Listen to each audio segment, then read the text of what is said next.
El Sutra Surangama, 25 medios para la iluminación, sesión 1, parte 1 de 5, impartida en inglés y en chino el 4 de abril del 2019 en Taiwán, también llamada Formosa.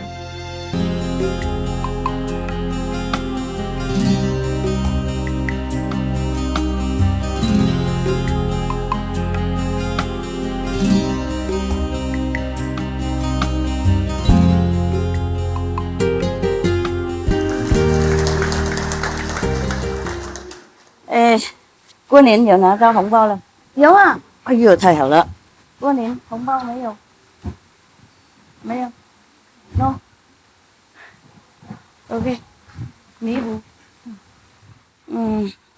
我没有，我帐篷什么都没有。I don't have anything. My cake very little thing. I don't have envelope. 啊。去。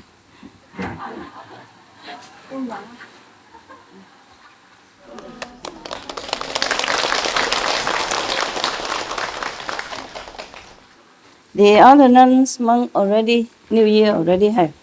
This did not have.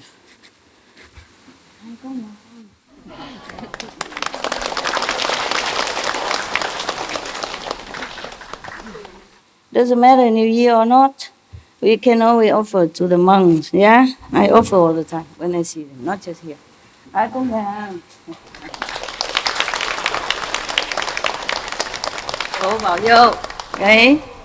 There, thank you. 供养，没有多少，不過幾蚊啲。đem về cho mấy ni sư khác. Okay? She already has, but I say I have one left extra, so for her to maybe some other nuns or monks need in Vietnam. Vietnam can always use, yeah.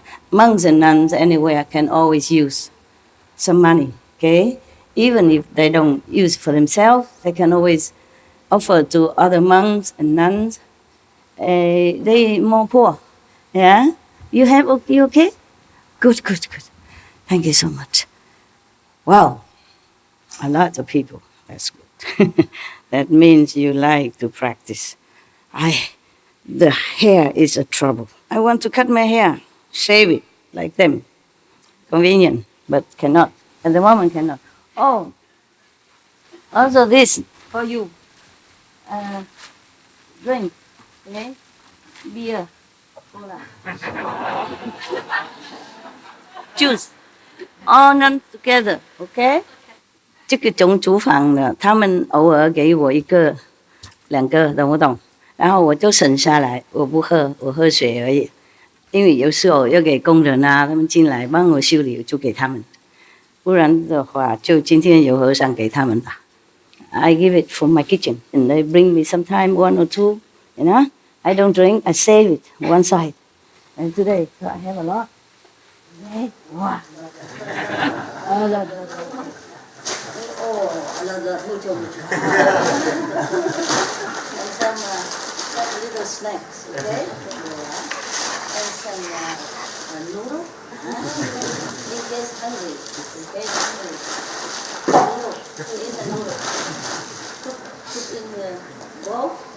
Hot water. Okay? In case. Oh, my God. I don't have any. 明天 Okay? Tomorrow. Together in case. 台湾很会照顾。台湾的和尚很会照顾。万一晚上不吃，饿了一点，肚子不舒服，痛啊，饿太多会痛，因为那个胃酸出来会痛，那就来泡一泡。也如果不想吃那个面，认为太多。万一晚上不吃，懂不懂？然后饿的就可以泡一泡，喝一喝 ，OK， 给那个肚子那个酸呢融化掉 ，OK， 就这样子了啊。这是我自己本人有一些，本人厨房有时候给，然后我省下来啊。本人有一些，因为对不起，不是不尊重，我狗喜欢那些点心那些。我不能给很多，偶尔给一次而已，偶尔给他们一次。这些没有动过啊，这个没动过性的才供养。OK， 万一晚上我是下午了不想吃了啊，然后就喝一喝啊，保护肚子了。我们不是不受戒，就是有时候肚子的胃酸太多了，有时候老了，年轻的不一样，老了他不适应，肚子酸啊、痛啊，就会消啊，在里面会消，不舒服，要保养身体才能修行。佛菩萨会原谅的，没事。我们修行观音法，多打坐一点就洗掉，没事，我们没做什么坏的。OK 哈，呀、因为当和尚不容易啊，因为你们都在外面走跑来跑去啊，赚钱了、就没有想到当和尚不一样。OK， 不能赚钱了，懂不懂？然后有时候不好意思就问人家，肚子痛又不能去厨房说，哎呦，我要喝东西，要吃东西，我们是不禁止了，就怕他们害羞不去，所以身边我有一些的在供养啊，没有多少了。就是我山东没有很多，有什么都带来了。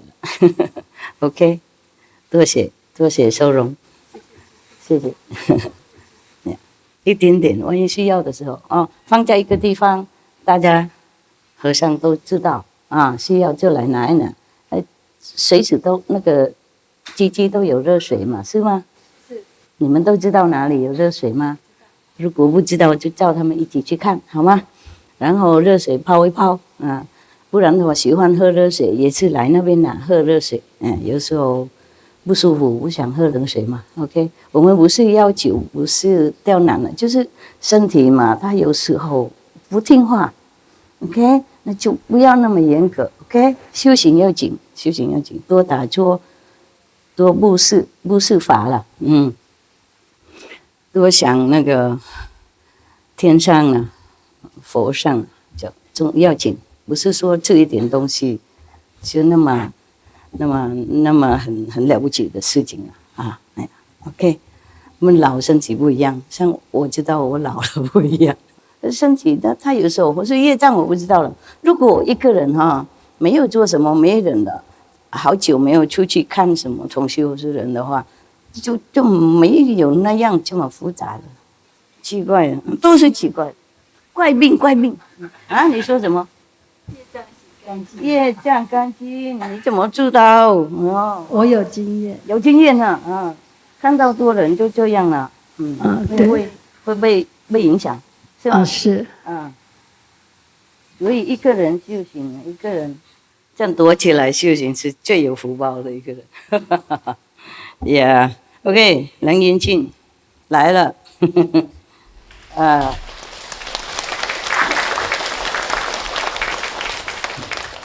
我这样做，大家看得到。Okay, I read to you about why we practice Guanyin method. Okay? Yeah? Yes. D'accord?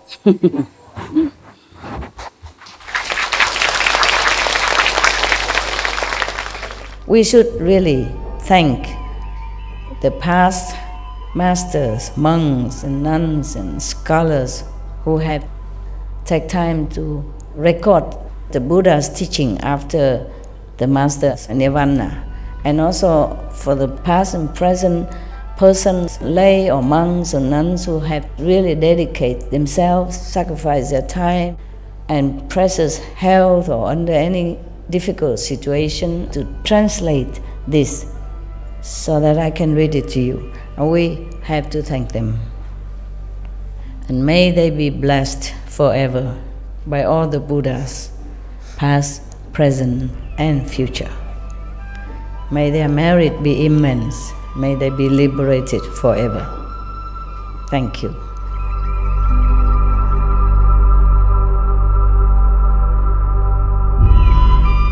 According to Buddhism and the belief and tradition, when you read sutra and all that, you have to put on incense, flower, and bow to the sutra first and thank all the Buddhas and Bodhisattvas in 10 directions, all respectfully, before you read it. Okay? And then you cover the sutra also with silk or, beautiful cloth. And I just make it more popular. Yeah, more easy, simple. And I apologize to all the Buddha. I say if I done something wrong, according to the tradition, my heart is full of respect. It's just that I cannot always do that. So please, all the sin, whatever I've done wrong, is all on me. At least other people, they hear the names of the Buddha, according to the sutta, they will get benefit. Yes.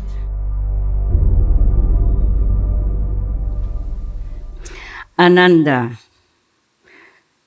I just cut the upper, okay? That is upper one is no need to read to you today. Maybe another day is also very complicated. This is more like a more intellectual argument. Yeah? Okay. So now, Ananda and the great assembly gained wisdom and awareness that was perfectly penetrating and free of doubt and delusion. All at the same time. The Buddha has told them something before that, before this sentence. Therefore, they feel satisfied and enlightened, more enlightened. So, all at the same time, they place their palms together, bow at the Buddha's feet, and he said to the Buddha, "Today, our bodies and minds are illumined, and we are happily free from obstruction." Just today, just part of it, not all obstruction. We have understood the meaning of the ending of the six and the one. Still, we have not yet gone through to fundamental, perfect penetration. World Honored One, we who have floated and floundered our way through eon after eon, homeless and orphaned, had no idea. We never imagined that we could meet with the Buddha in such a close relationship. We are like lost infants who have suddenly found their compassionate mother. Because of this, we accomplished the way in this assembly. Yet, the secret words which we received are the same as our basic enlightenment, and so it is the same as if we hadn't even heard them. What he means by that, okay. The secret words, probably the Buddha at that time gave them the 5 holy names, yeah? So it's called the secret words. For us it's secret, so we cannot tell other people, huh? All right, now, probably that day, the Buddha finally gave them this secret mantra, yeah, and teach them the Guanyin method. But because at that time, these monks were already under Buddha for a while, and they have somehow benefited from the Buddha's light and enlightenment. Therefore, even when the Buddha gave them the 5, secret words, and initiation, they did not feel much different. That's why they say it's the same as if we have been already, feeling or seeing all this time, basic enlightenment. Therefore, it's like as we have not heard them, complaining. We only wish the greatly compassionate one, meaning the Buddha, will bestow upon us the profound secret as the third come one's final instruction. They want more enlightening explanation from the Buddha. After saying this, he prostrated himself, Ananda, withdrew and held himself ready for the secret opportunity as he awaited the Buddha's hidden transmission. He still thinks Buddha still hides something. He's asking for more. Yes. So then, the World Honored One told all those in the assembly who were great bodhisattvas and great arhats their outflows extinguished, mean they have no more this all kind of desire or nonsense thinking or anything that is make themselves lowly or obstructed themselves to the great way. I mean, they're already purified, to the absolute. They are arhat, they are bodhisattva, saint, great saint already. That means when they say no outflow, meaning nothing, they all concentrate inside now. They're within themselves. They are not distracted by outer alluring worldly scenery around them or anybody at all. Nothing can pull them outward anymore. So that means no more outflows, no more fault, no more sin, no more karma, no more thinking of anything that is not in the proper spiritual dimension. So no outflows, that's what it means. It's difficult to translate. Of course they translate it like that, but that's what I understood. So then the world-honored one, the Buddha, you know already, right? World-honored one, Buddha, yes. The whole world should honor him, not that they do, not that they did, just that they should. Meaning that he's the world most honorable being at that time, and no one else surpassed him. Okay, just like world-class teacher, Buddha. Now, then the world-honored one told all those in the assembly who were great bodhisattvas, means saints, and arhats. Arhat is a little lower than bodhisattva, okay? Just one step lower, like 4 level and then 5th level, okay? Their outflows extinguished.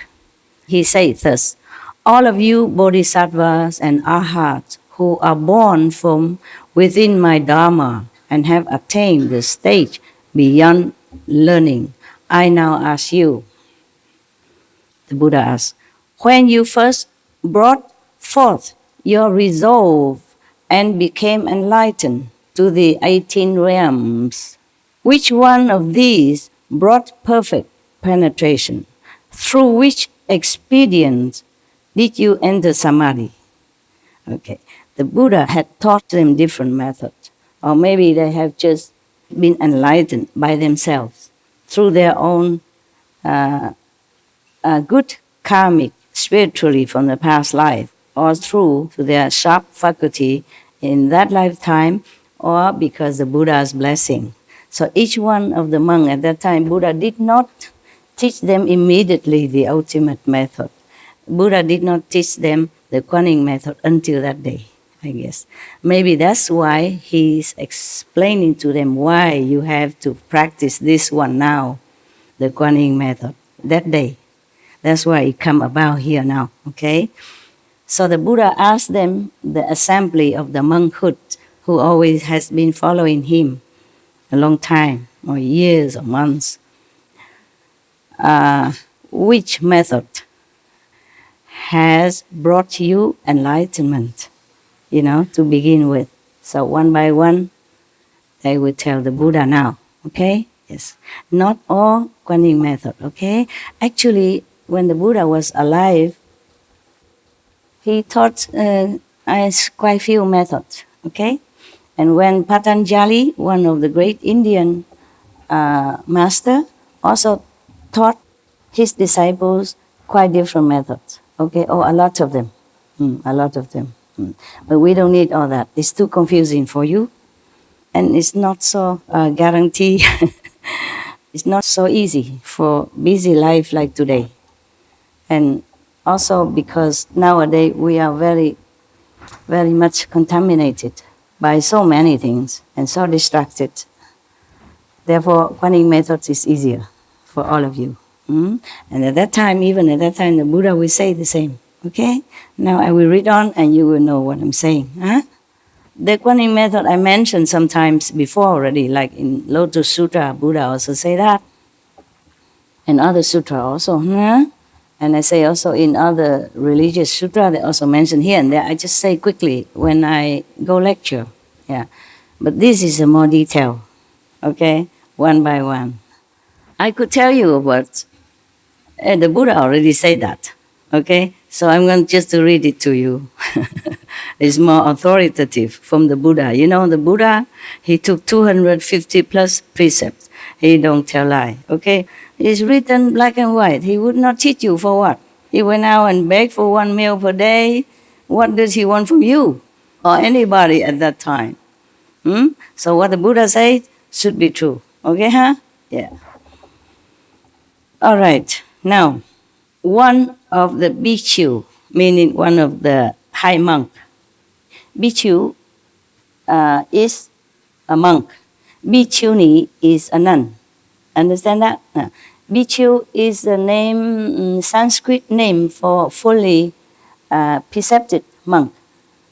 200多戒律，250哈，对，250, more or less, maybe some extra or some less, because later on the Buddha said to Ananda, after his nirvana, some monks could relieve some of the small precepts. For example, you don't take a bath more than once every 2 weeks.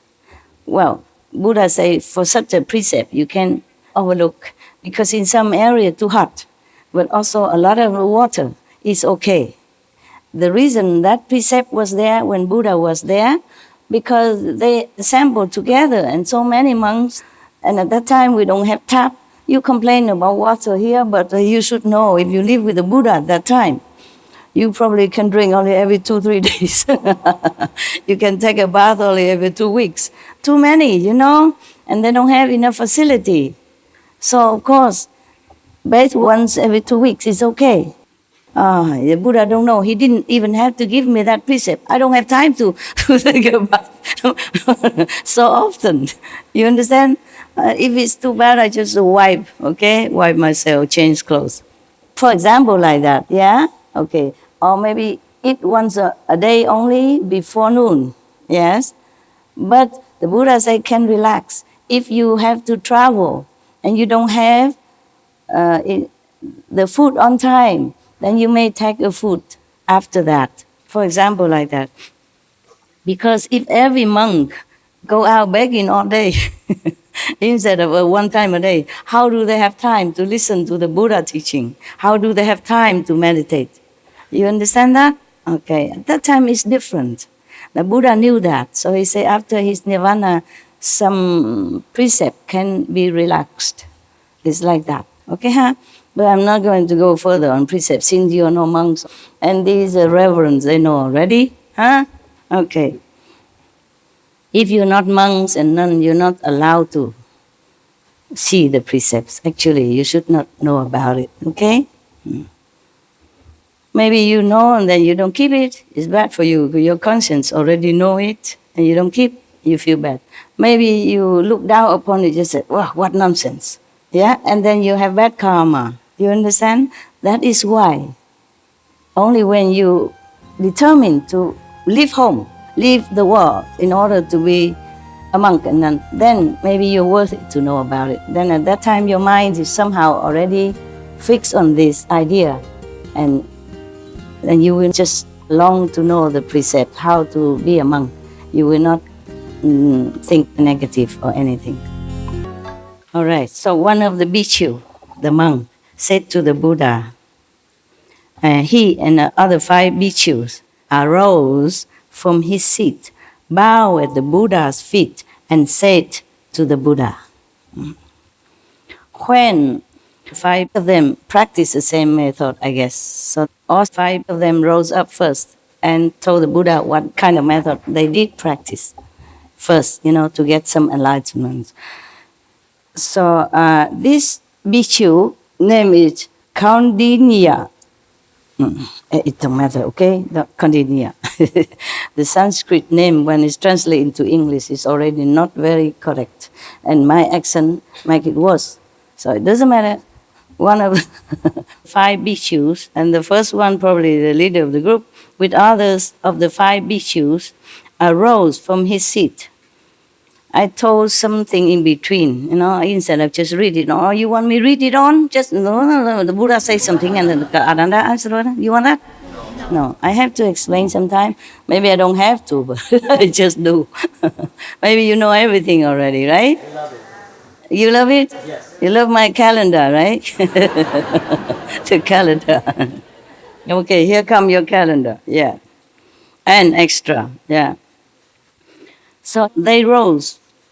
Kondinya rose from his seat with the other 5 bhikkhu, bow at the Buddha's feet.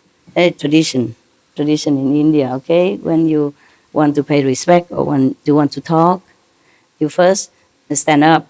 Or if you already stand up, you bow to the teacher's feet, yeah, your master feet, and with respect, yeah, and then you talk. Or when you come first, when you first see the Buddha, you come in his house, for example, see the Buddha, you bow to him as the feet, yeah, touch the feet of the Buddha, put on your forehead like that. It's Indian tradition to pay utmost respect. Okay, that's all right.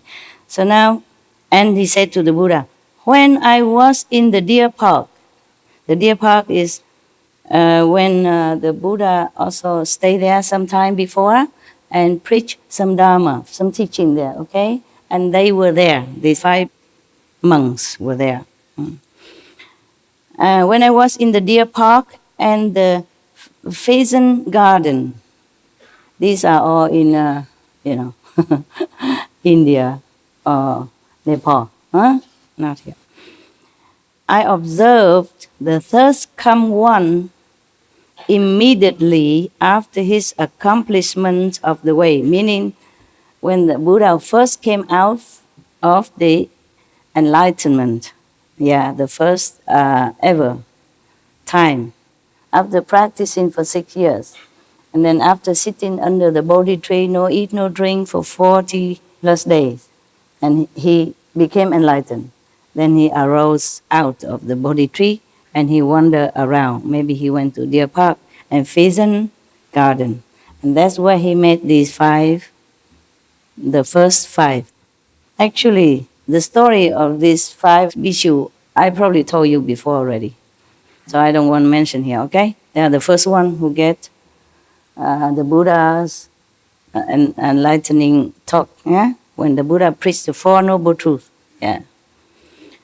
Anyway, okay, we have to cut some, otherwise my calendar become 2-3 years comprised together. Not just to the end of this year, but at the end of many other years, 2020, 2021, 22, 23.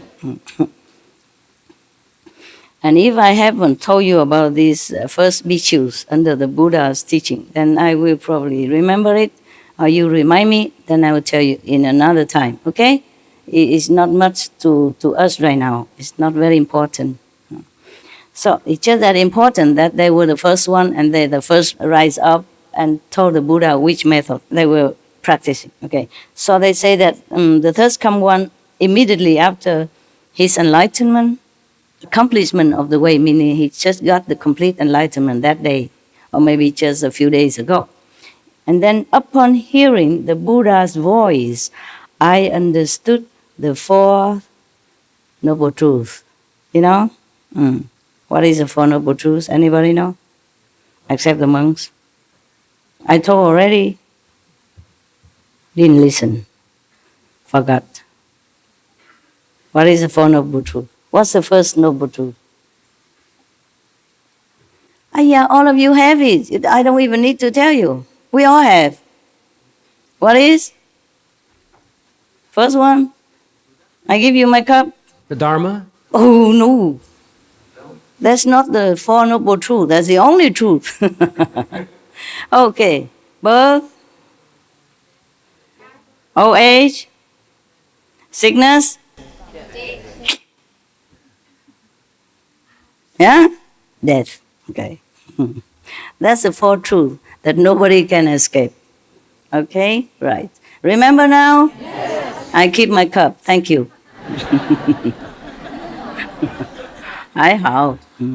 It's good that I didn't lose my cup. I like my cup. I'm very attached to my cup. The yellow, it look good. Okay, thank you for trying to reserve the cup for me. Very good of you. So, when this bhikkhu, Kaudinya, heard the Buddha's voice, he understood the Four Noble Truths. The Buddha asked us, bhikkhus, to speak. I was the first to understand. And the third come one certified me and named me as Nata. His wonderful sound was both secret and all-pervasive. It was through sound that I became an arhat. Okay, so when the Buddha talked, he was the first one who understood. When the Buddha first preached the Four Noble Truths to these first 5 people, first disciples, he understood immediately. So he thinks it's because of the sound of the Buddha voice that make him enlightened. Not because of the sound. It is the Buddha sound. It's different. Yeah? A complete, all-pervasive Buddha sound. His sound, that's why he said, his sound is not a normal sound like me talking to you. You need a microphone. And you don't even understand. Many times I keep asking you, what did I just say? Something about the Qing dynasty. Huh? Yeah. Or the world when you were not born, something, history. Okay. That's why I told you, don't listen to gossip. Because even you stand here, sit here right in front of me, I use microphone. And even you understand English, you also did not hear nothing. I don't know where are your mind, but you did not. Not all of you understood. I don't know, what are you listening? What are you listening? Ah. Listen to you, Master. Yeah, that's what you say. And you did not listen to me. I don't know, you're thinking a boyfriend in Africa.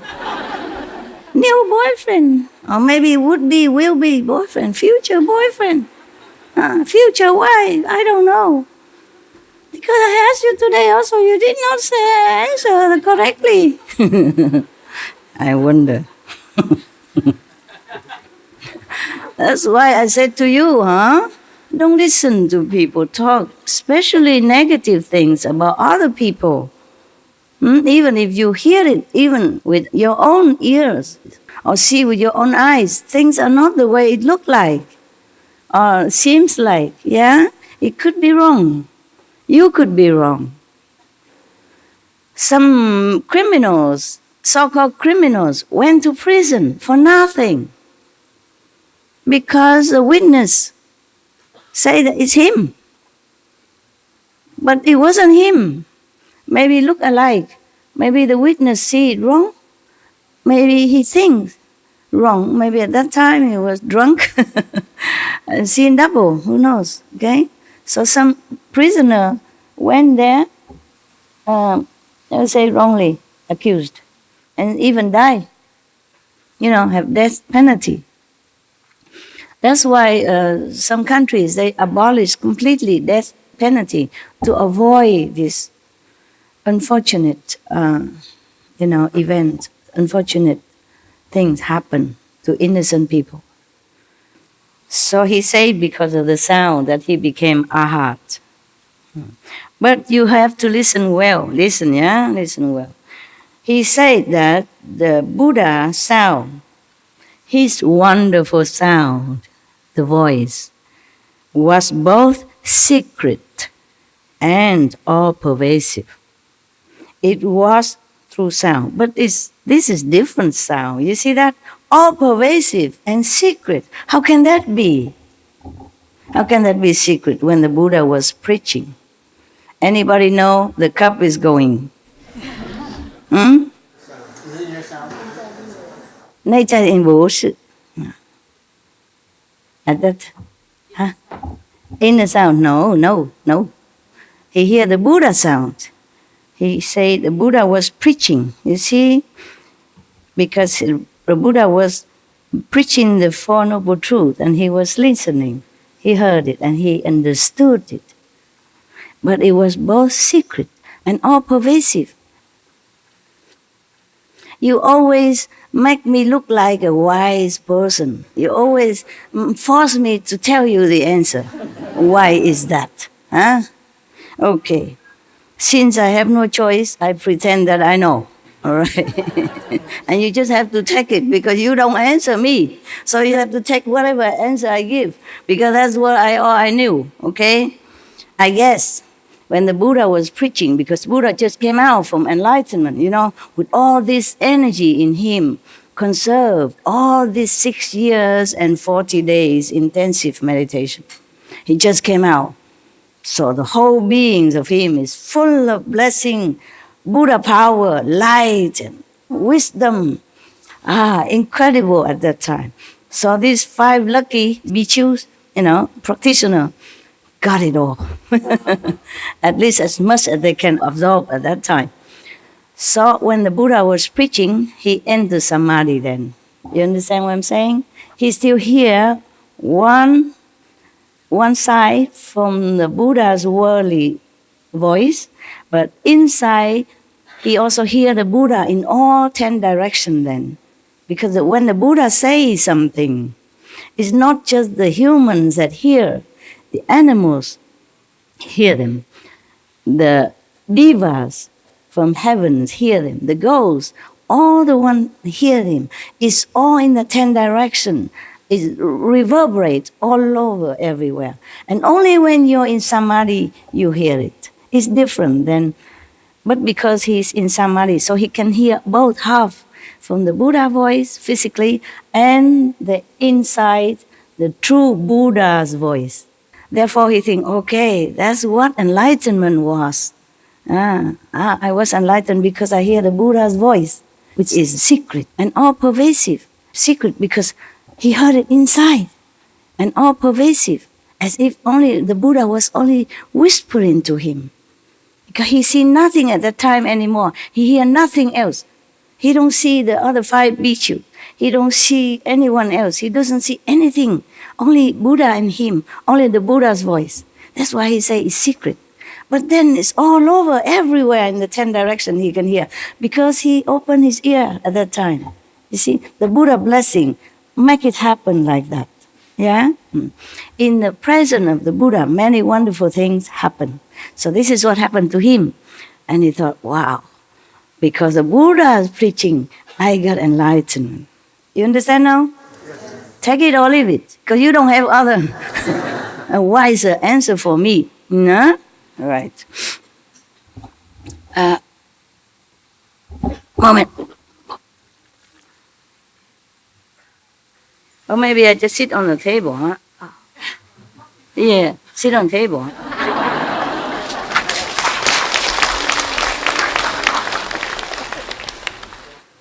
Now I can sit like a Buddha. Oh. Thank you. Okay, so the Buddha asked us about perfect penetration, as I have been certified to it. Sound, voice, voice, is the superior means for him. Is it? What if you don't have anybody ever talk to you? What if you stay in the jungle? Only animal or bird singing. How would you get enlightenment then? Huh? See? Okay. But the Buddha will tell you later. I'm not saying, oh my God, I forgot. I told the end of the movies. Oh, but that's just one. There are many more to come. Okay, so now another bhikkhu. Whoever stayed with the Buddha at that time are only bhikkhus. Okay, not bhikkhuni. Bhikkhuni come later. Nuns come later. When his mother, the stepmother came and begged him for becoming a nun to follow him, that's when the nuns began. Before, Hindu don't have any nuns because it's inconvenient. They think the woman in India cannot go out without any other man or family member, understand? Otherwise they'll be looked out upon and harassed or molested. It's still nowadays. Less, of course, less, yeah? Less than before, Yeah, they're more liberal now. But in some remote area, maybe such custom still prevail. And any woman go alone is a no-no in India. It's not respectful. So, at that time, whoever stay, even if I don't say it's a monk, you should know it's a monk, okay? Because here it doesn't say a monk Upanishad. It just say Upanishad. Then you should know he's one of the monks. Whoever stay with Buddha at that time, Buddha don't have house, Buddha don't have food for you, don't have nobody cook for you there. So if you want to stay there, you have to be a monk. Meaning you go out, beg for your own food, take care of yourself. Buddha don't do any physical caring for his monks. Yeah, everyone take care of themselves. It's easier, okay? Yes. And maybe the lay people come now and then, occasionally or whenever, then they bring food to offer to Buddha also, and then they probably bring their own food or cook for them. But not the Buddha who has to take care of all that. Not like your poor master here. Okay, a lot of work because I have to take care of small things, small things. Even if the disciple built, I have to instruct and take care, that is done well, for example. I'm not complaining, I'm just telling you, your poor master is really poor. Every little thing take time. Don't tell me that, it's just a little job. Why master say that? A lot of little jobs, okay? A lot of little jobs, even for dogs, how they have to be comfortable, where, it's a new place, and many things are not as ready as in an old place, okay? But I'm very happy, okay? I'm not complaining anything at all. Just a lot of work. Right, so now there's another bhikkhu come up telling the Buddha what method he practiced. The first one is the voice, see? The Buddha's voice, okay. Now Upanishad arose from his seat, bowed at the Buddha's feet, and said to the Buddha, I also saw the Buddha when he first accomplished the way. Probably these are the first disciples. So they take turn to stand up and tell. First come, first talk. That's why first the Bible, and then now it's Upanishad, because he's also one of the first. Maybe not together with the five, but maybe second first, you see? So they come one by one. Upanishad say, I also saw the Buddha when he first came out of Samadhi, of the perfect enlightenment accomplishment. I learned to contemplate the appearance of impurity until I grew to loathe it and came to understand that the nature of all form is unclean. Bare bones and subtle dust all return to emptiness, and saw both emptiness and form are done away with. With this realization, I accomplished the path beyond learning. The third come one certified me and named me Upanishad. The object of form came to an end, and wonderful form was both secret and all-pervasive. Thus it was through the appearance of form that I became an arhat. The Buddha asked us about perfect penetration, as I have been certified to it. Form is the superior means. What means form? Like you are a form. He is a form. I am in the form of a human. Or any other thing here has a form, okay? Air doesn't have form. Water maybe don't have. But these have form, okay? And so these 5 bhikshus and this Upanishad bhikshu also have been certified by the Buddha.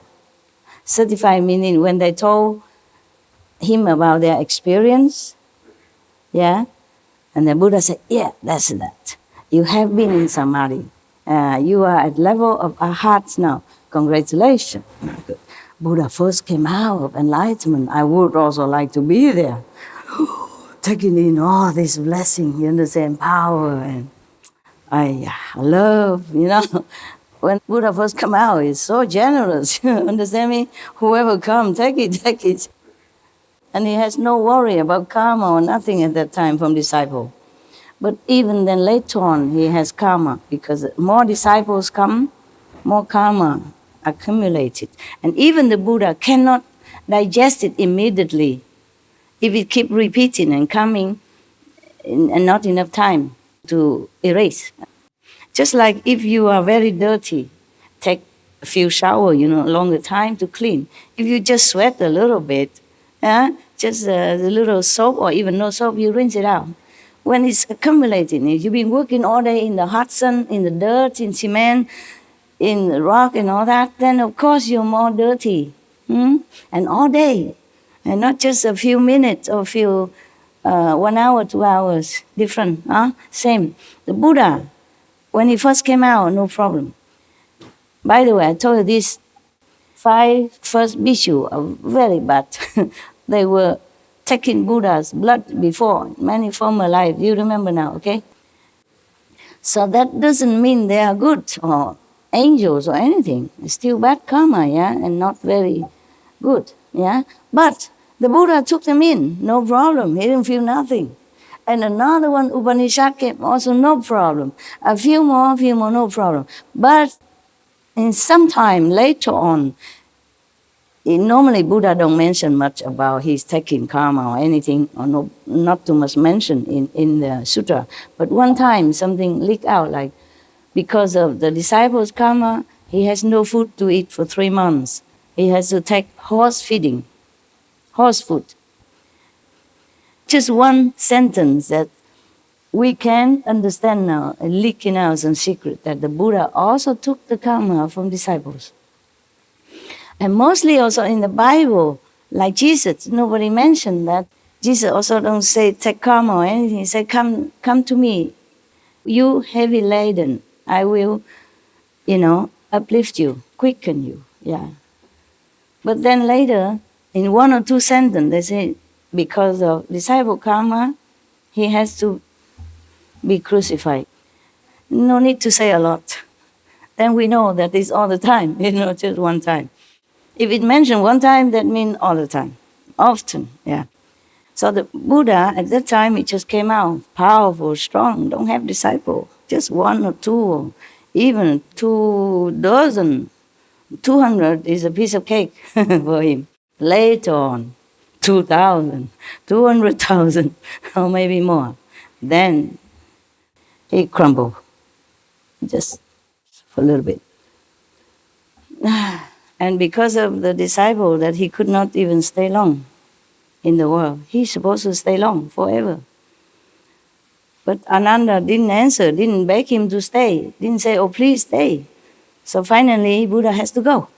Nobody invited him to stay. Ananda was blurred and blinded by the karma of all people around him. And the Buddha's disciples' karma as well. See? It's not Ananda alone fault. It's not his fault alone. It is a magic, web that casts on him and make him oblivious to what the Buddha meant. You see, Buddha cannot obviously say to him, Ananda, I'm going to say that I will stay forever, and then you have to invite me, okay? Buddha cannot do that. But Ananda is not enlightened enough at that time. It all has to be that way. It's not his fault, okay? Only after the Buddha nirvana, the Sangha looked down upon him, thinking he's always been living next to the Buddha and not enlightened enough, so they kick him out. Kick him out of the great assembly. Say, you're not worthy to be in here with us. And then kick him out, and he's so sad and shame, and he went to the forest, sit 1 night only. He became enlightened, enough to come back. And later become one of Buddha's successor. But that was Ananda. Don't dream about it, okay? Ananda, he was an ancient Buddha also, okay? He just played his role at that time. Somebody has to play some role, okay? Not like 2 Buddhas sitting together, okay? 2 Buddhas sit together. But don't think that you are also playing your whatever role, like Ananda, okay, huh? Please. So, When the Buddha certified, somebody said, oh, okay, that's level, you are Arhat. That's why he said that. So form is the superior means. At that time, because of the power of the Buddha blessing, so he suddenly realized that all form in this world are impermanent and made of dust only, and then it will return to dust. Yeah. Therefore, he became enlightened at that time. Maybe the Buddha taught him thus. Yeah, because the Buddha also taught this kind of method to some of the bodhisattva at that time. Yeah. No. So, there's the person now, another bhikkhu, the pure youth, younger monk, adorned with fragrance. That's probably his name. Okay, sometime in India they have names like that. Yeah. Remember the Buddha name Clear Light. Yeah. It's just a translation of the name. Yeah. It's like my name, the Chinese is Ching Hai, translated to pure ocean. Huh? Like that. Just like your name, maybe Rose, it's a flower. Yeah? Okay. So the pure youth, one of the pure monk, young, adorned with fragrance, his name, arose from his seat, bow at the Buddha's feet. Tradition, I told you already, Buddha didn't want to do that. Buddha did not ask anybody to do it, but he just let it be, okay? Otherwise, everybody come up and bow and say, no need, no need. And then everybody else come, no need, no need. He would say all day, no need, please don't.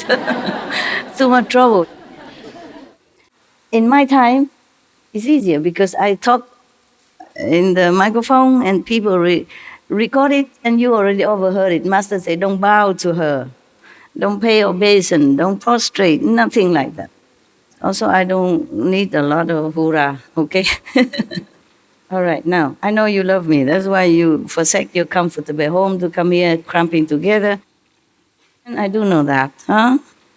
All right, you can express yourself sometimes, but not always. Okay, no need. We family, okay? If you see your mother coming from work, you clap. Or if your boss coming to work with you, you clap. Okay. But even then, I record it in recording, and we have SMTV, tell people, don't need to bow to me.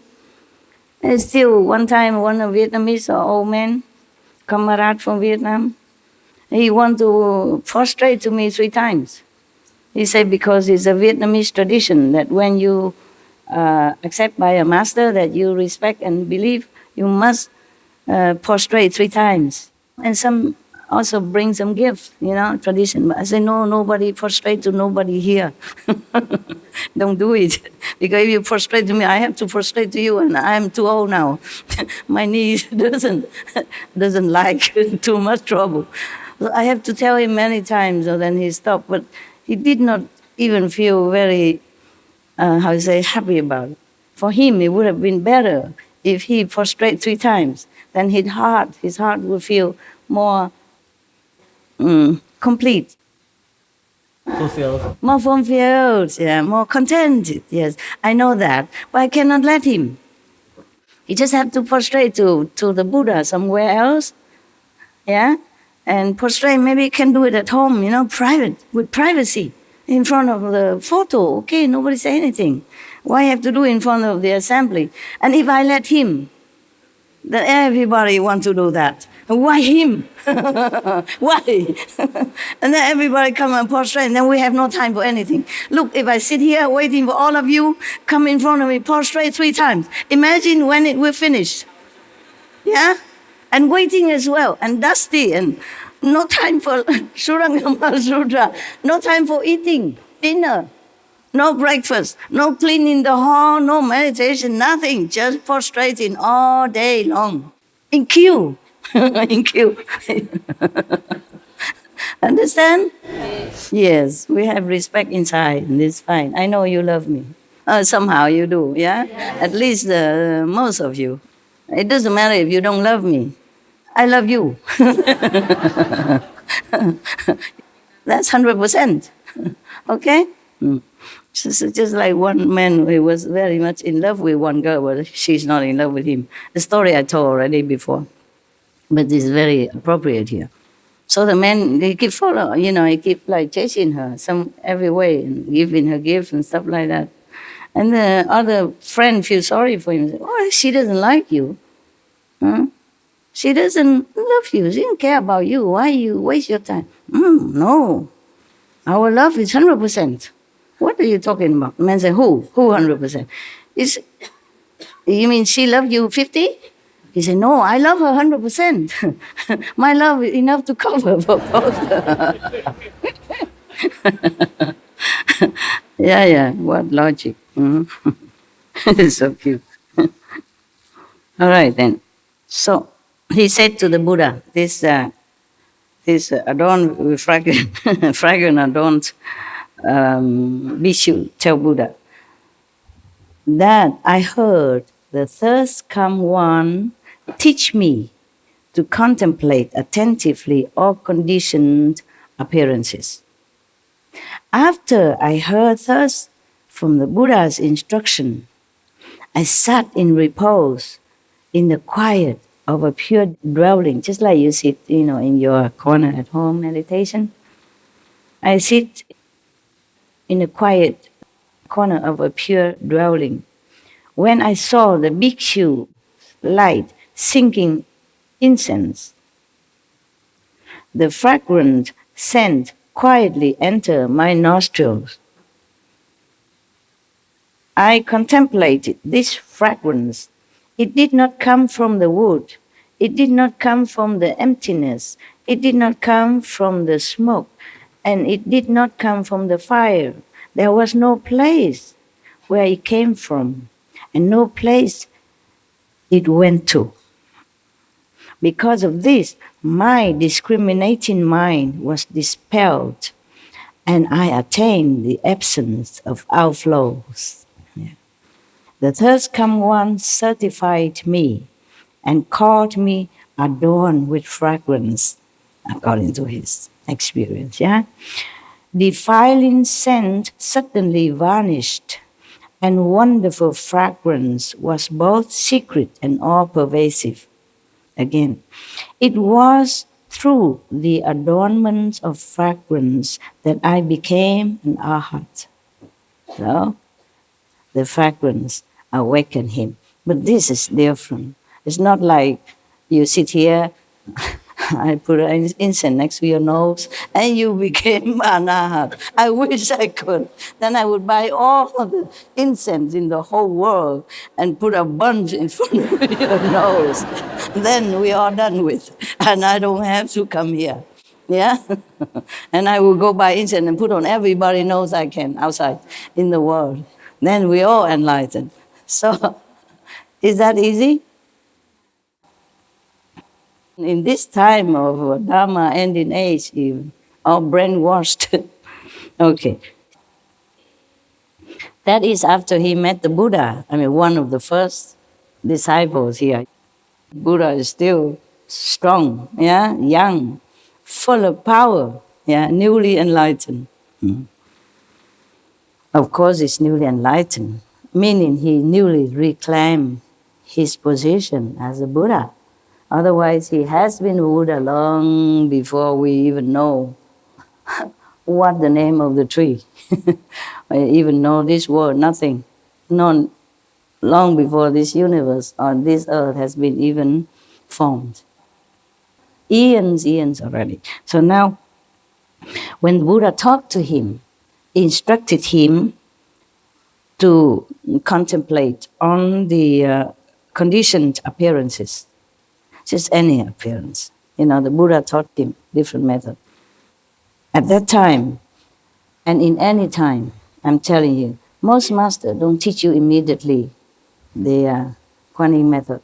Have to first purify you, like Milarepa. His master make him work and work and work from one house to another, saying there, not good enough, make another one over there. And then over there, no good, take it, make it over there. You understand what I'm saying? Yeah. Also same it with many Indian master before. They teach you something else first. So like that. So the Buddha taught this bhikkhu when he first came. When he first came, he wasn't even monk, yeah? Maybe just the lay people and who want to follow him. Then they became monk later on. Because if they want to stay with the Buddha, they have to take care of themselves, you know? They cannot just rely on the Buddha to go shopping, go for shopping for them or cooking for them, yeah? Or make money, buy food for them. No, cannot, huh? Okay. So after he heard this, the Buddha tell him to concentrate, you know, in meditation and conditioned form. Conditioned form means it will be born and then it will die. Just like our life is conditioned like that.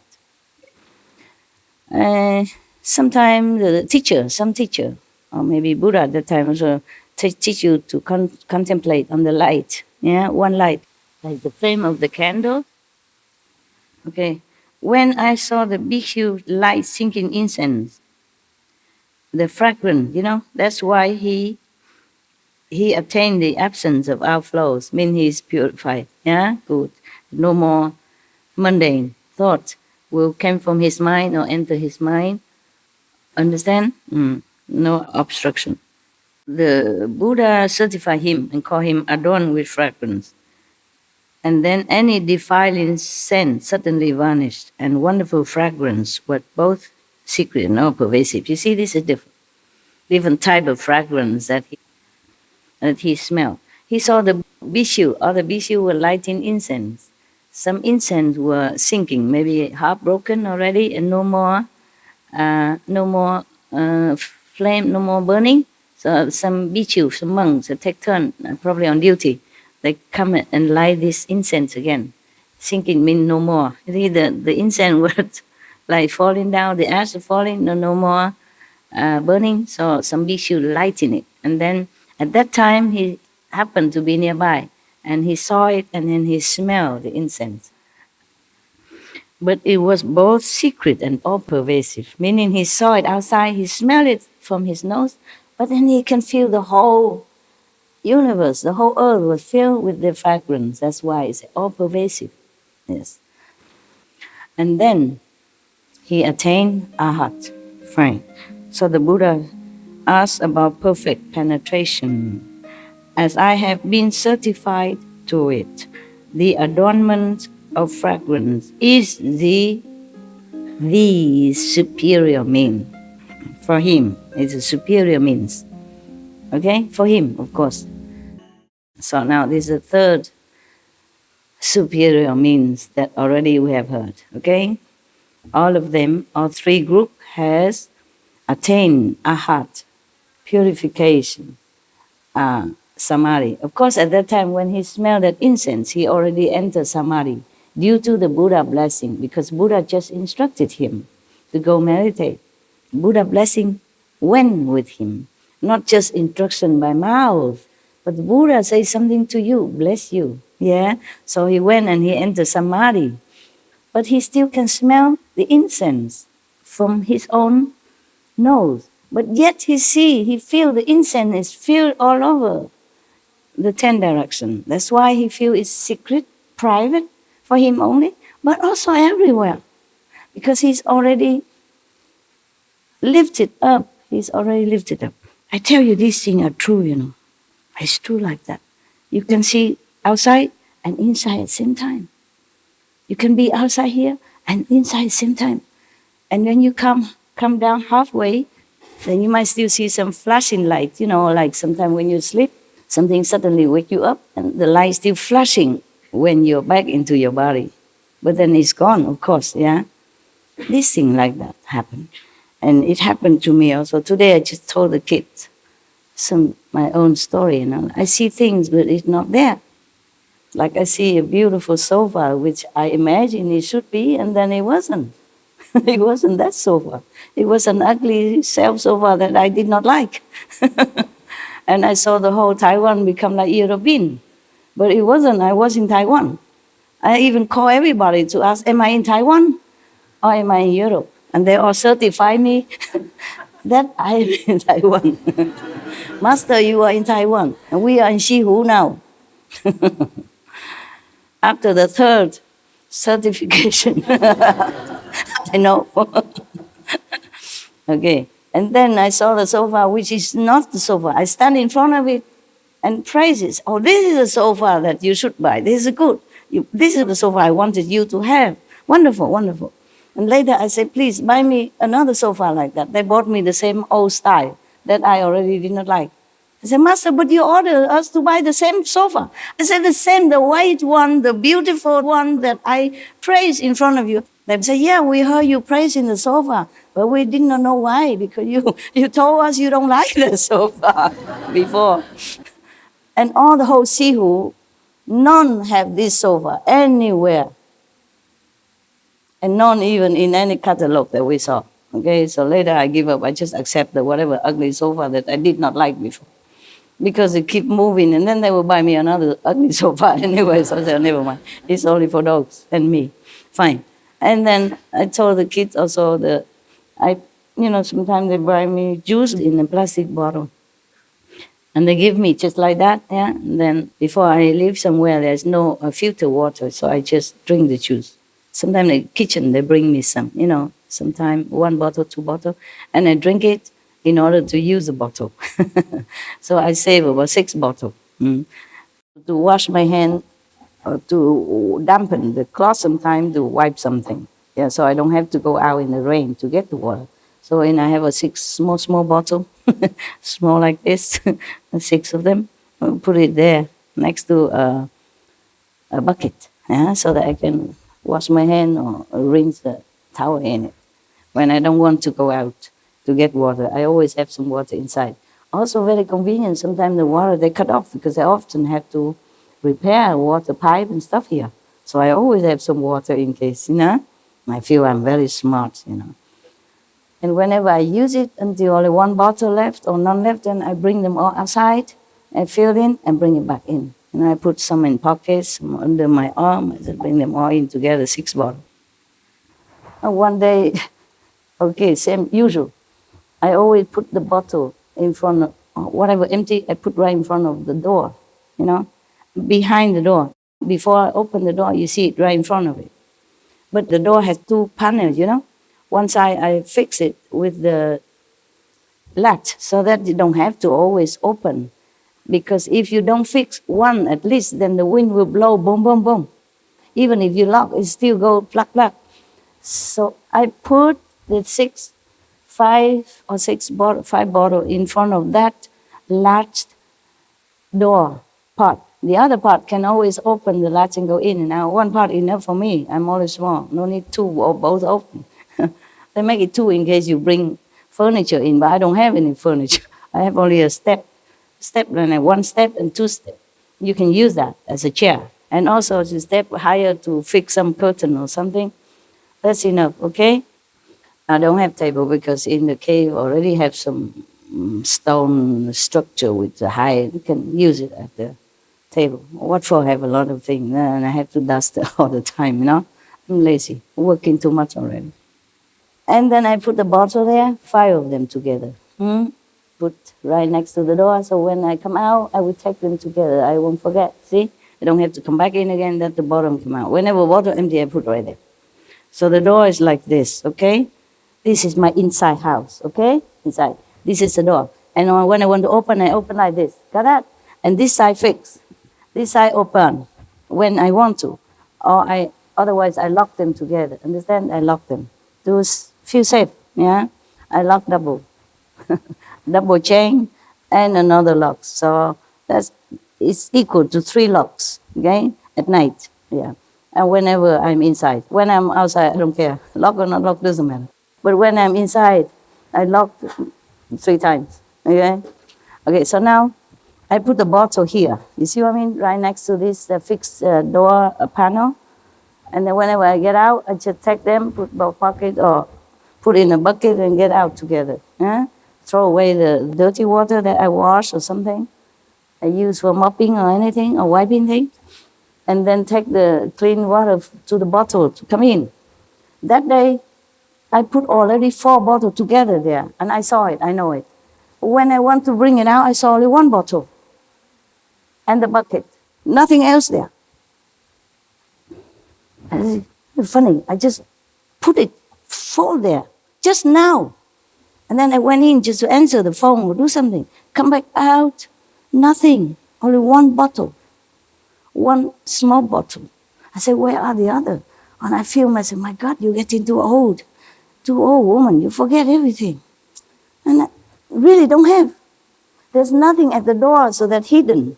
No furniture. It's just always you put there in front of the door, you know. You cannot not see it.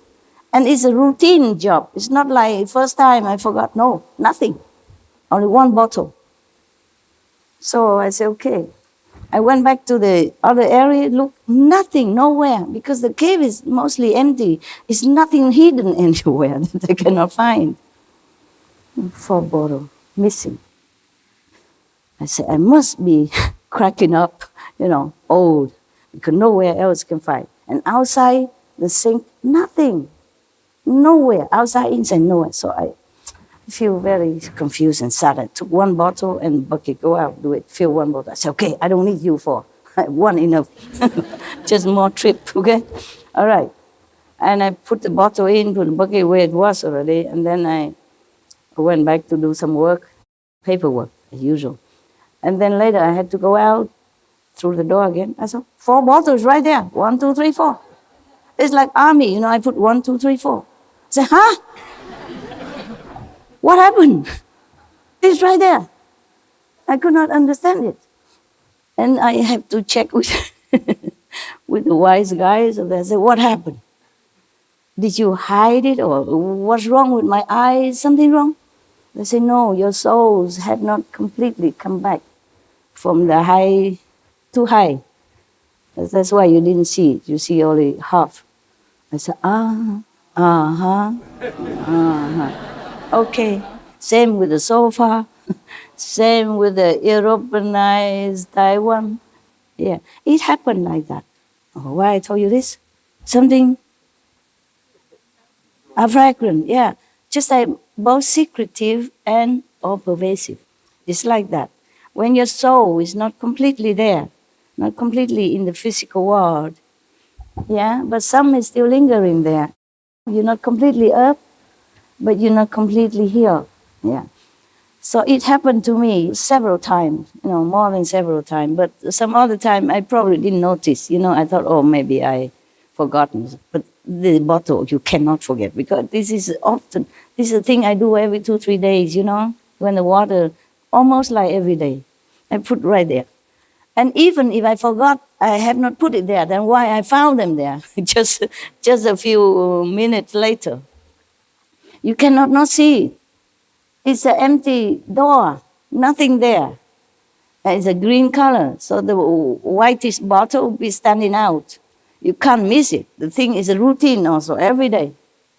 I mean, I do it ever since, long time, you know, so you cannot say, I forget or I don't see. How can I not see the 4 bottles standing there? I was really go back and forth, keep looking. I go back to that place again. Really don't have. And I went out, fill the bottle, come back in with the bucket. Also don't have it. Not there. And then I go work, go back to the wall, you know. I commenting this and that, some work on the computer, and then I probably got myself back together. And when I have to go out again, I saw them right there, like an army, and like 1, 2, 3, 4. Very neat and tidy. Telling you. Both secret and all pervasive. So this person, through fragrance, you know, he thought, yeah. So he told the Buddha that the adornment, you know, the smell, the essence of the fragrance in any way, yeah, is the superior means. All right. Next one, the 2 Dharma princes. They call them 2 Dharma princes. Probably because they were princes from other country, or from smaller kingdom, or from just one of those small kingdoms somewhere. There were 2 Dharma princes, 2 princes, males. One is physician king, and the other superior physician, and 500 Brahma gods in the assembly arose from their seats, bowed at the Buddha's feet, and said to the Buddha, "From beginningless kalpas until now, we have been good doctors for the world." They are physicians, they're real physicians, so they call them physician king and superior physician. Maybe they was very good, have green thumb, good healers. They call them king of physician, and physician superior is probably the name people gave to them because they are so good doctors. So they say from beginning and end is a time we have always been doctors. Maybe that's why they are good. See, whatever you've been doing in previous lifetime, and if you do it again in this lifetime, you're always better. Always better. That's why many genius musicians, since young age, or genius doctors, genius scientists, very young, 10 years something, already enter university, learning, arguing with professors, because they have been doing it before. And they still retain the memories of their expertise from a life. They know their past, yeah. In our mouths, the two physicians talking together with the 500 Brahma gods. I don't know why they call it in Brahma gods. Probably they attained the level of Brahma. Or maybe they're really the Brahma gods from Brahma heavens to come down. And other Bhikshu at the time can see it. The Buddha can see it, but maybe other lay people don't see. We'll see how they go. I read it a long time ago. I forgot. I just checked it up quickly before I came to read to you. I mean, some days ago, because I have to read it before, see if it's okay for you. Yeah. So that I also remember how I understood it, and then I can explain it to you. So it's double work. When I read it's quicker, of course. I have no calendar with me at that time. But in front of you, the calendar just suddenly appeared, you see, by itself. You inspired me. I don't need all this explanation. I just understood. No need explanation. It's direct and simple. So these two Dharma princes from the beginningless kalpas until now, that lives and lives and lives after life, they have been medicine men. That's why they're good now. Though they bestow the title upon them, physician king and superior physician. The patients did that, and they became famous by that name. So in the assembly, they also call them like that. That's how our names, many names in the world begin, That's why you say Mr. Smith. Before probably there was no name, and he's a Smith. So they just say, oh, that's a Smith family. Or what's the name, what else? Mr. Porter. A Porter, yes. For example, yeah, okay, right. So these two physicians have been bestowed good title, it's like that. And the 500 Brahma gods. That doesn't exactly mean 500. You know already, right? In India at that time, either 500 or 2,000. Yeah, or 84,000. Yeah, or 84 or 18. They just like a rough figure. When it's a lot, they say it's 500. So you hear a lot, many times in Buddhist story, 500 this, 500 that, 500 even robbers. Remember? Okay. And Krishna has 500 hurt girls, And Buddha have 500 concubines. He doesn't have 500 concubines. What do he do? What does he do with the 500 concubines? You cannot even manage 5 women, however tough you are. Okay? Poor prince, poor Buddha, if he really had 500. Imagine just 5, and they quarrel with each other and compete. Yeah, and vie for attention, competing, quarreling. How can any man even live in such a situation? From this kind of atmosphere, I advise you never wish to become any king. Don't. Okay? Don't. Just don't. It just look good. It's not good. Or even president nowadays. That's why they don't vote a president forever. 4 years, 5 years. Understand? Very wise. Too much work, yeah, I wouldn't want to. You see, even among practitioners, I want to be alone. Even with you, it's the best already, in the world, in my opinion. Still, I need to be alone. I cannot bear too long. It's okay, I come out, see you now and then when I organize a time for you, but not to need to clean my house, nothing. I live in a cave, which is very good. It doesn't look perfect and clean, so I don't have to always keep it perfect and clean. It's a very good. Like mud house style, inside is mud. It's not wet mud, it's just like dry. So why worry cleaning every day? It's dusty, it's dirt anyway. Very convenient. I like it. It suits my busy lifestyle very well.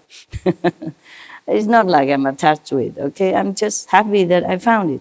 If I don't have it, if I have to live in a house, I will, okay? And I will act accordingly. But I'm just happy that I don't have to worry so much, dusting, polishing the furniture, wiping the bathroom walls, nothing. No. They make me a very temporary kind of, construction kind of bathroom. Plastic or maybe metal painted on it, I don't know. After I bath, I just use hot water to sprinkle all over.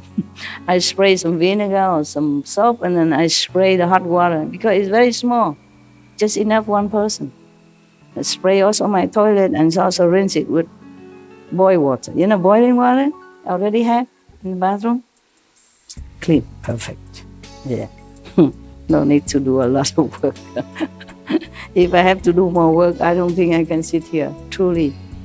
We have only 24 hours. I'm not getting any younger either.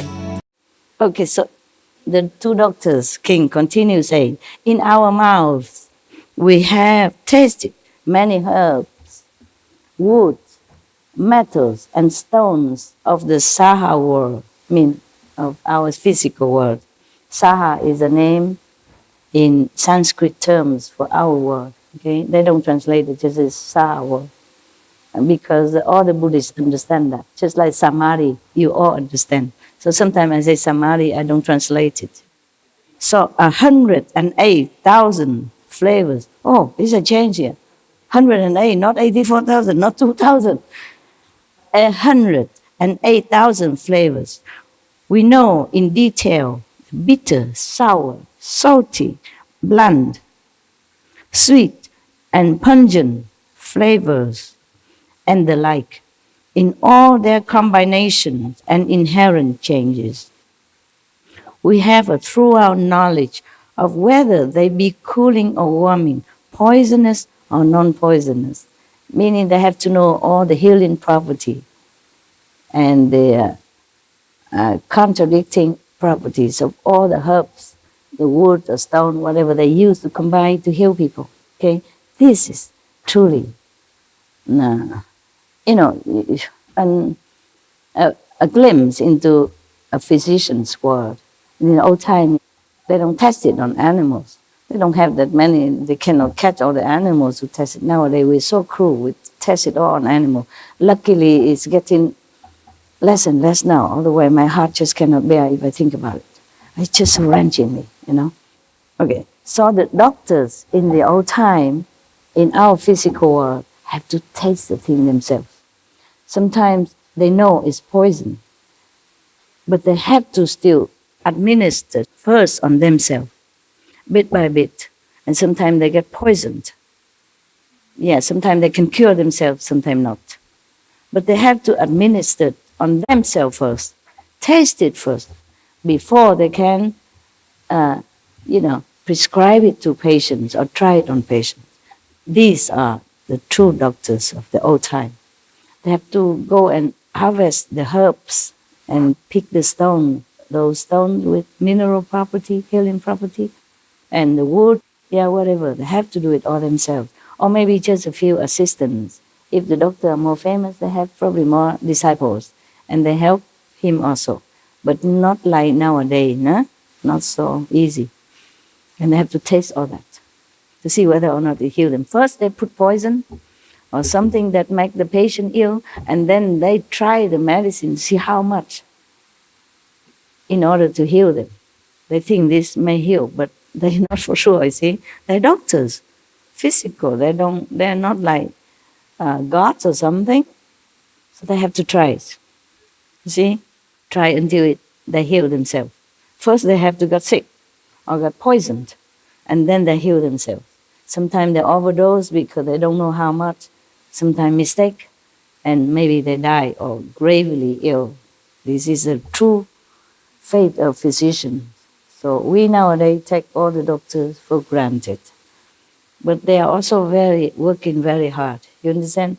They mingle among sick people, infectious patients, day in, day out.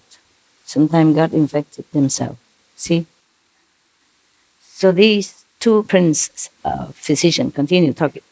While serving the thirst come one, we came to know that the nature of flavors is not empty and is not existent. Not empty, not existent. Nor is it the body or mind. Nor is it apart from body and mind. We became enlightened by discriminating among flavors. They concentrated, not like you discriminate by by your taste and then you enlighten. If it's so good, I go pick all the herbs, give you 2 different herbs, then you discriminate between them. Oh, this is peppermint, this is basilicum, and you be enlightened. It's not like that, okay? Otherwise, I can do that. Yeah? It's not. Who knows why? Just discriminating between the herbs flavor, they became enlightened. Who knows why?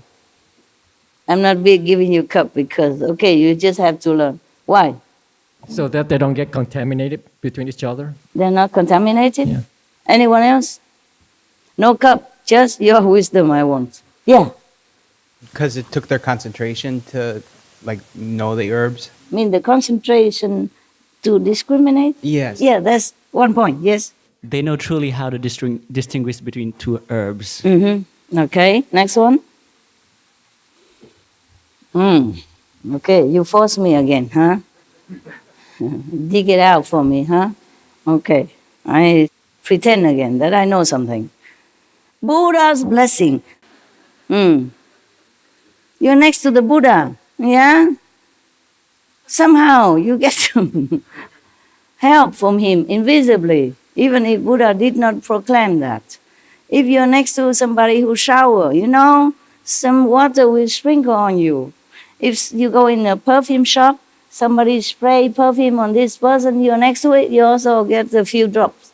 And you also smell something, huh?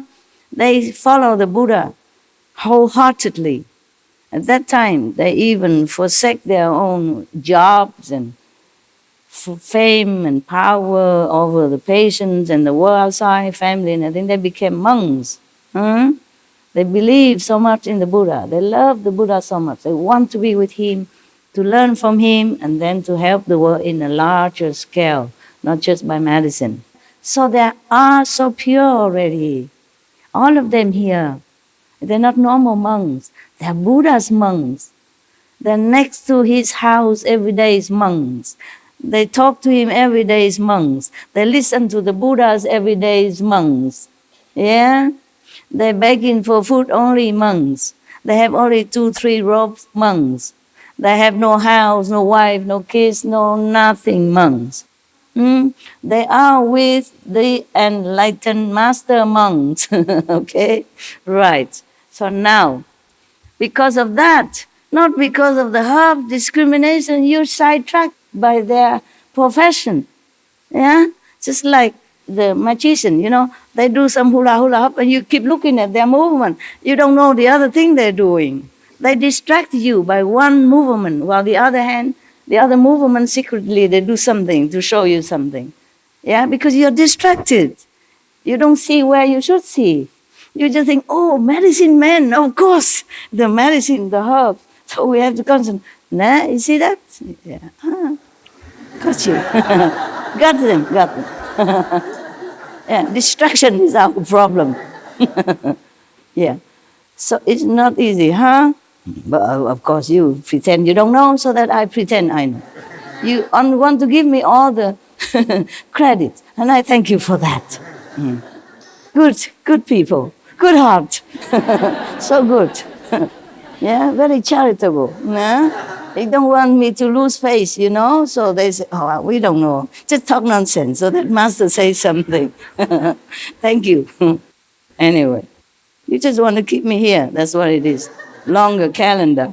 So that I can sit here all the time, be your bodyguard, babysitter. Yeah? So, you see that? All right.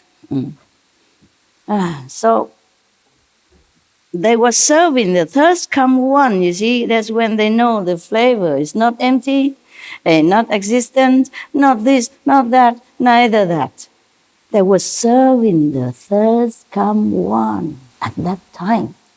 Yeah, giving him medicine or maybe some checking out, the body. Is anything good? Maybe just a general checkup. Or maybe Buddha has some pain at that time or some coldness or something. And they were serving him. Know that, okay? It's not the normal, like they just sit there and smell in the herbs. Oh, enlightened. Wow, so cheap? No, they were with the Buddha and they were serving him even. Meaning taking care of him. Physically, personally, closely. Yeah? Maybe touching here, touching there. And at the same time, maybe just sworn out by the Buddha's blessing. Meanwhile, we're halfway, still the hand still touching or making medicine, but the soul went up. Therefore, all pervasive and secret at the same time. Just like I see only one bottle and the other four I don't see. Truly, personal experience. How can you not see? If you see one bottle, then you see the other four. Because they're together. Understand then? And if I didn't put it there, how come I return? They are there. Yeah. And same with the sofa or Taiwan become Europe. I call 3 people, our disciples. They all know it. I'm in Europe. Still in Europe? No, Master, you in Taiwan. See who, Master? See who? 3 persons confirm with me. And then slowly it fade off, and then I recognize the same thing again. The same see who. But it wasn't same to me before that. And I was working in my office. It's not like I sit in meditation, nothing to do, dreaming about Europe, reminiscing about Europe, miss Europe, nostalgic about it. No, I was busy working on my desk and looking out the window and saying, where am I? Like Europe, not the sea that I knew. I know my place. I've been there many years. How can I not recognize my own office and my place outside, Same trees, same yard. Even if we change the trees, nothing changed. Maybe the tree grow bigger now than 10 years before, but it's still same surrounding. I walk in, walk out every day. For years, how can I not know? Now you know that, okay? So, because of that, otherwise I would not understand what they mean here, or how come secret and pervasive at the same time. It is like that. It's truly, what's saying in here is the truth. It's not fairy tale, nothing. It's very simple, logical. You can be in 2 worlds at the same time. Many worlds and physical worlds at the same time. And that is for sure. So therefore, they were serving the thirst come one. You see, they were checking out on the Buddha, administer medicine, or checking out on his health. Okay? And of course, you're so near to the Buddha. Yeah? What would you get? Yeah? All right, so simple, right? Because normally they have been tasting herbs for eons already. They say kalpas already. Thousands, millions of years they've been physicians, tasting all kind of herbs already. It's not the first time.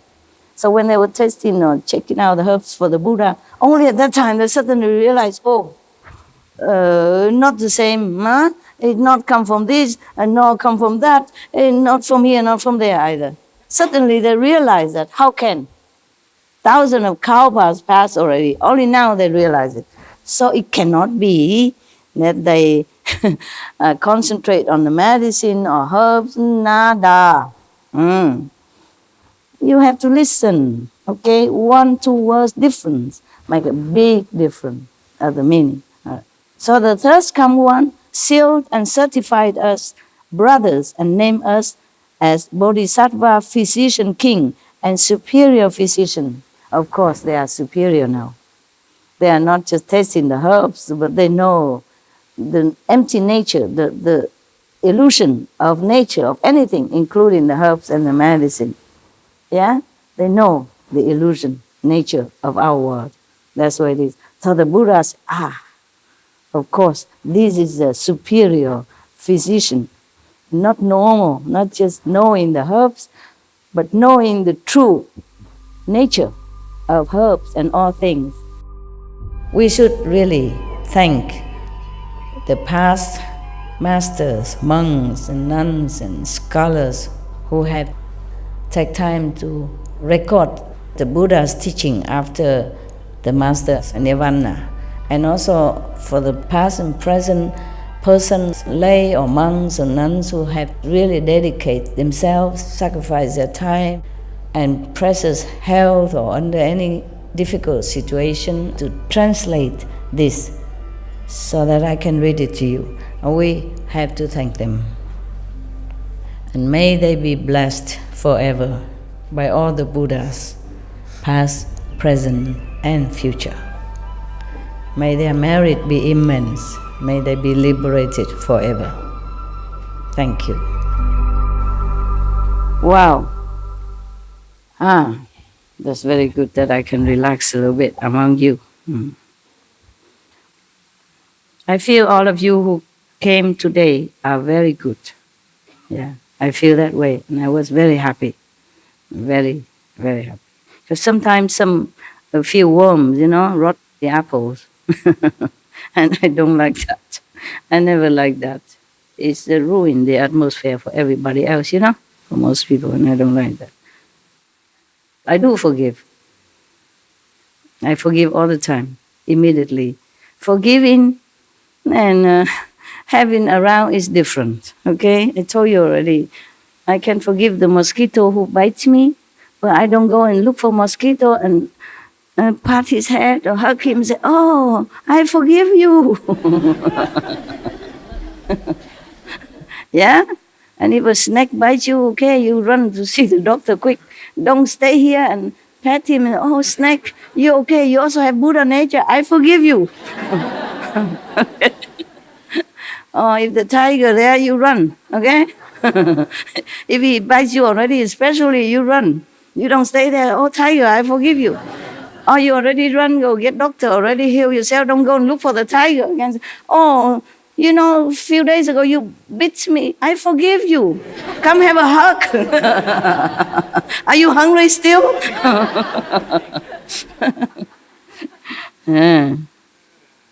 Okay? Yeah. Forgive. What? You turn the other cheek. The cheek is okay, but not the tiger. Not the tiger fang. Turn the other cheek, okay, another day, but not the tiger fang, and not go look for another person who beat you the other day. Say, here's another cheek, brother. You forgot. You forgive, it's okay. Yeah, but don't go and show another cheek and say, "You forgot the other cheek."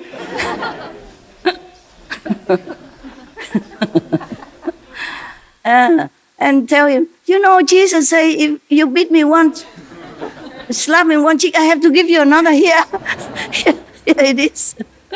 I'm a follower of Jesus. Go slap me another cheek.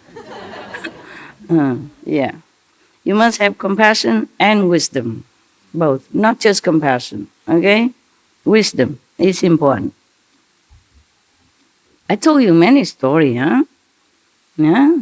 One snake, follow a teacher, become enlightened. They all can. Huh? The animals, they also can preach to you even. Any animal's kingdom, they have one teacher. And they listen to that teacher in their level. Okay? So they also are enlightened in their way, okay? Maybe 4 level or 3rd level teacher, but they have a teacher. All animals group have, okay? Or kingdom have. Race, animal race, they have one. So I told you many stories, There was one poisonous snake, and he followed a teacher, so he didn't bite anymore. He became good and quiet. But one day the teacher came back and saw him beaten black and blue, half dead.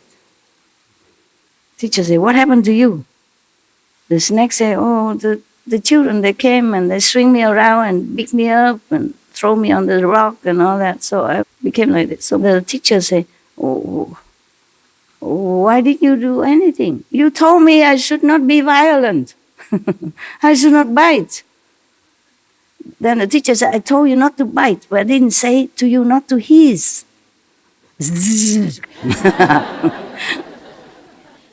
You don't have to be violent. You don't have to be angry, but you can react accordingly, okay? So that people also leave you alone. Otherwise, people also create karma if they harass you for no reason. Defense, self-defense have many ways. Doesn't have to be violent, no? Okay? But have to defend yourself. Like, okay, I'm a practitioner, okay? But I lock my house. Why do I have to have guard in front of my house? One more person working. I just lock, okay? They don't say, "Master, why you scared of you?" I'm not scared. I just take care of myself, okay? So you don't worry, so that nothing can happen, even if it never happened. Prevention is always good. Don't tempt people. Don't leave your money all over the place and tell people, "Money is laying all over my house, I know you're honest. I don't care." How you know? Okay? Why tempt people? Understand? Yeah.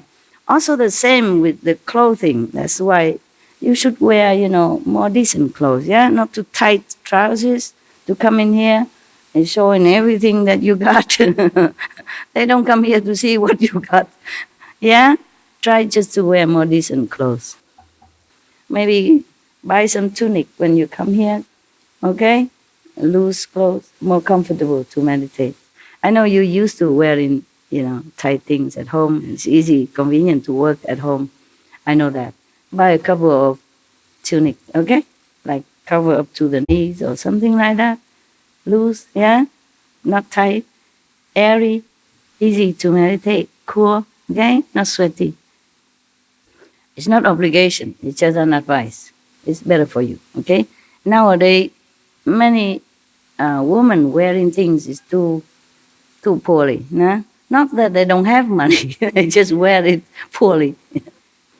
If you want people to respect you, respect yourself first. Understand? If you want people to, hands off you, you prevent it. Okay? Because sometimes I see some young girls, they don't understand much. They like to go with the fashion. They wear clothes almost like nothing, okay? And it's winter. Up here is all open door, freedom. Down here from almost at the hip, below, also freedom. It's very good. Very good to have freedom. But freedom means also responsibility. Take care of yourself so that you are safe. You're safe.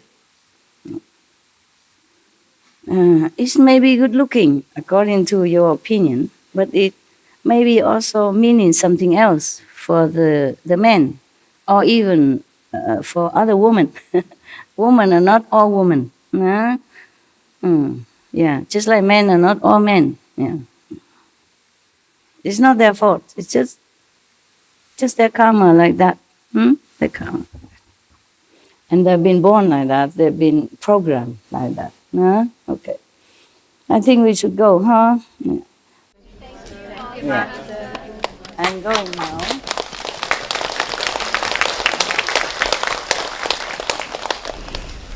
Yeah.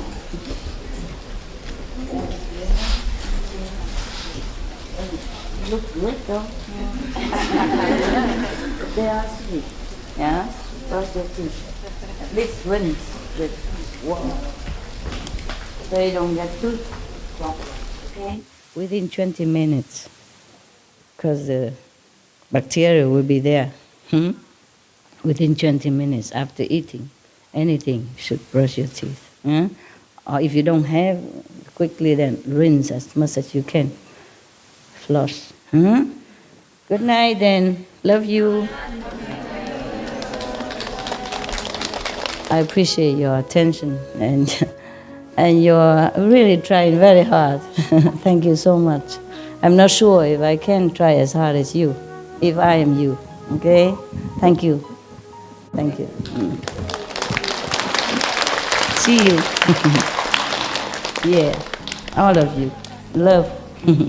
All of you. God bless. Buddha bless.